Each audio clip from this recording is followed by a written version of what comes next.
Hello everyone, today we're going to talk about a little saw which marked a big step forward for me in terms of moving from corded tools to cordless tools. It's a little circular saw from Makita. It's this little DHS680. Now before I bought this DHS680, all of my circular sawing duties were performed by my 190mm Hitachi C7U, which I think is possibly one of the best saws of its kind that was made. I'm not going to do a review or talk too much about it, but it was a fantastic bit of kit, really faithful, powerful.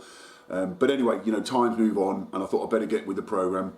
So lots of people have been talking and getting these cordless saws, and I wasn't really sure that they would have the grunt because a little bit of history, and I have done a video on this. This was the first battery saw that I bought back in 1995, maybe 94, 95, 96. This little DeWalt. And it was only ever marketed as a trim saw, but we were doing lots of oak lockers in leisure facilities, so we all nipped out and bought these because we were doing a lot of work in MFC, melamine face chipboard, 15mm and 18mm, and they were right to start with, but as soon as they were only like a NiCad battery. As soon as the edge went off the battery, you know, after a few charges, they weren't really that good. So all I got to judge my battery saw experience was this little saw. So obviously I kept away from them for many years. So I'll turn the camera around and we'll have a little look at this DHS680 in a bit more detail, talk you through some of the features, and then talk you through some of the things I really like about it and a couple of things that I don't. Right, so here she is. Makita runs off the 18-volt Makita battery range. It's got a maximum speed of 5,000 RPM, 165mm blade, and cast magnesium base. And again, you'll see, I'll maybe put a link up there somewhere to an earlier video I did showing me comparing this DHS680 to the DHS660. It was one of my earlier videos, and I'm hoping my videos have come on a bit since then. But this is a saw that I'm going to do a little review on because it's actually the saw that I get asked the most about. So straight off the bat, as I said, it's 165mm blade, and the fundamental difference between this one and the DHS660 is the fact that this is a blade left machine. Now, there's lots of chitter chatter about, you know, blade left and blade right, and I'm working on a video to try and differentiate the two machines and where there's strengths to having the blade on one side and weaknesses to having it on the other. It's not going to be the easiest video to make because there's so much to talk about. But anyway, let's stick to this machine. It's got all the sort of usual features you'd expect. Bevels over to 45, and then you move the little tab here that you move, and then that lets it go over to, I don't know what it is, maybe 48, maybe, is it? I should know that, shouldn't I? Same as the other one. So that bevels over. Let's have a look at the depth of cut. I should know that, shouldn't I? Unprepared again. So let's have a look at the depth of cut here. Just check that right down. Yep. So the depth of cut we get here is, I'd say, what have we got there? 59mm, 60mm maybe, so pretty much exactly the same as the DHS660. So again, this is not what they call a compact machine. The battery, just snap the battery in. The battery attaches to the back. Now, what that does with this saw is it does make it quite nicely balanced. Yeah, that's got a safety trigger on it. So when I'm just putting that on my finger there, can you see, look, it stays sort of fairly upright in that sort of vertical plane. So it's actually quite a nicely balanced tool, and that's because, as I said, the battery's on the back, and the whole handle mechanism is not that offset from where the blade line is. And obviously, the thing that everyone says the most about blade left machines is the fact that you can spy straight down. As an operator, you can clearly see the cutting path of the blade. Now, I agree with that. Obviously, that's absolutely true. And the thing that I found about this saw, I'm glad I've got this blade left because I'm historically a blade right guy. I think whether that's just because that's the saw that I grew up with, so to speak, but having a blade left saw has got some real advantages. One of the really big advantages is the fact that you can clearly see the blade from the operator side. Again, this is if you're right-handed. If it's left-handed, it's all just the opposite. Blade left is obviously, you've got a clear line of sight down to the blade. Very handy when you're using it, the square as a guide. One of the things that I find really helpful and useful for me, especially when I'm maybe cutting studs or lengths of timber, is the fact that you can run this saw down the side of a square and it just acts as a really accurate guide for cutting. I'll show you. I've got a bit of ply here. Here we go. Yeah, so if you imagine, here's a bit of ply, or this could be a stud or 8x2 or anything like that, and basically all you do is put the square up the side, and then because you've got this fantastic vision between the edge of the base and the square, you can just make lovely square cuts through your timber.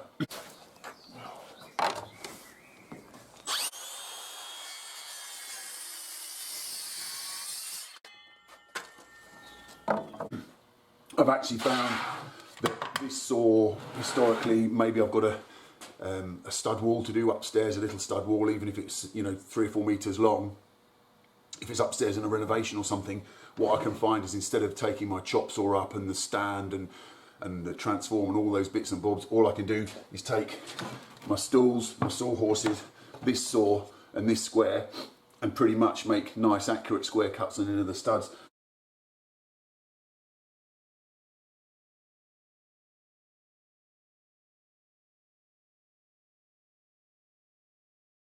So, a lot less tools to have to be lugging around.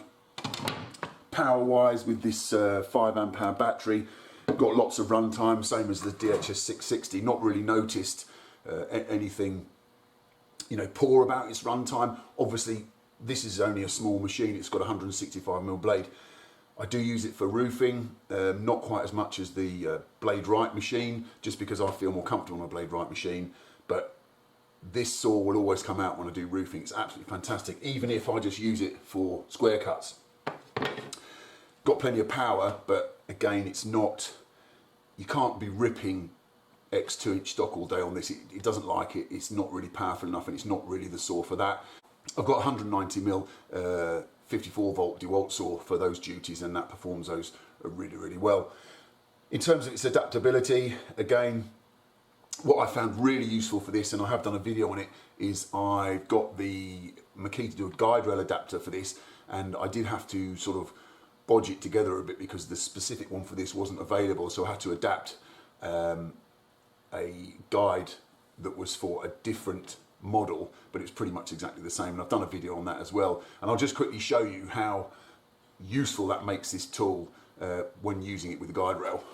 Yeah, so it's really, really simple. Again, I modified this one slightly just so it's got a longer leg on the back here. I just welded a bit on, which means I could use this particular guide adapter, and it's pretty simple. It just slots into the saw.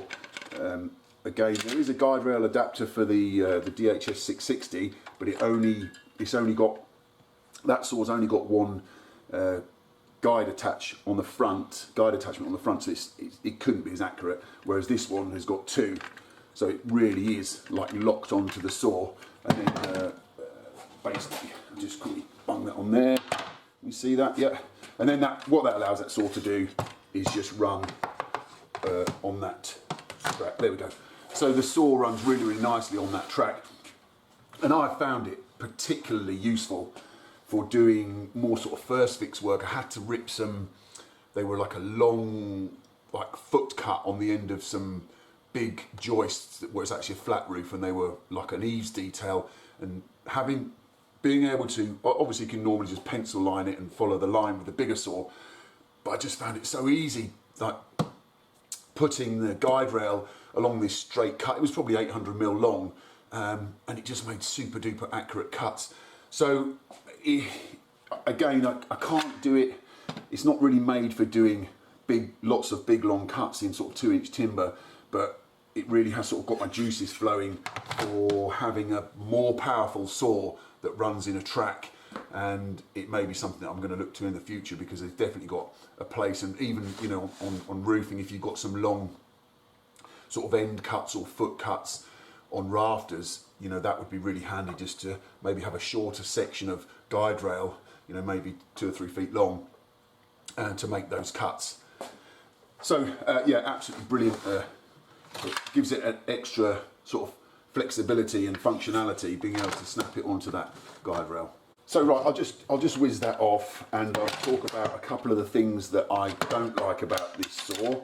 They're not you know, they're not deal breakers ultimately, but they're just things that I find when I'm using it slightly irritating. I mean, I know I said in the video where I compared these two saws that it's a bit rattly, and it doesn't really mean anything that's rattly. It just, you know, it's just not particularly tight.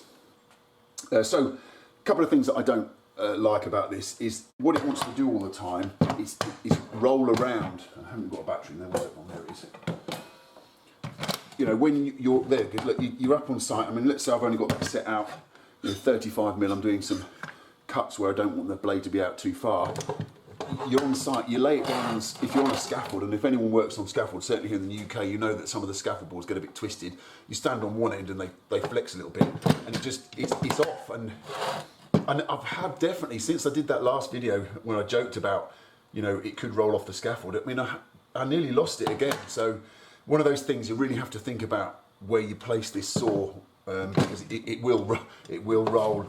Again, it was not a negative thing, but you'll notice that the rafter hook's been taken off here. I don't use them with the raft hook. I did witness quite a bad accident when I was younger with somebody using one of these saws when they weren't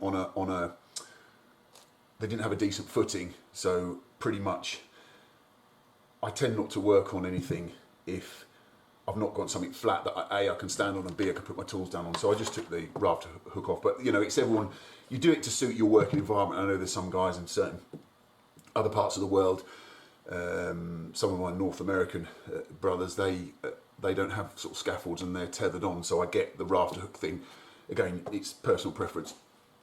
So there is a thing that sort of irritates me the most about this saw, and it's basically when you go to angle it over. So as you go to tilt the saw over, the base binds on this handle there, and it's just quite irritating because you should just, you know, you're looking on this side, you want to choose your angle, and over it goes, and all of a sudden it's bound up on that. So you have to kind of rehandle the saw, push that up, and then lock it off. It's just, you know, it's like when you're on the job, you just want to, you're doing a 90-degree cut, you want a 45-degree cut, and it's like, got to do that again, and then get back round here.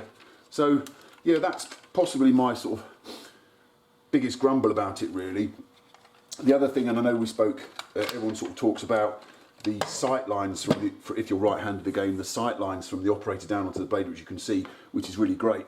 But that's all good and well until you go to angle it over, and then all of a sudden that just absolutely disappears. There's pretty much no visibility from the operator side. I mean, you'd have to really sort of crouch down to see it. So yeah, it's one of those there that, you know, when it's doing a 90-degree cut, great visibility. When you put it over to 45, it's pretty much like using the blade right machine. You have to crane over so you can see what your blade's doing.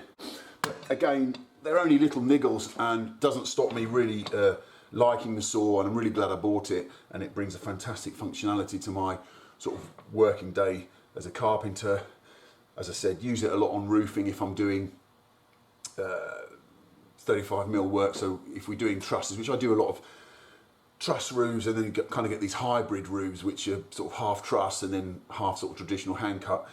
There's always a place for this saw if we're using a slightly thinner timber, you know, like 35mm or 1.5" stock. Whereas if we're sort of using 47mm or 45 or 47mm timber, then the roofing duties really have to go over to the 190mm saw.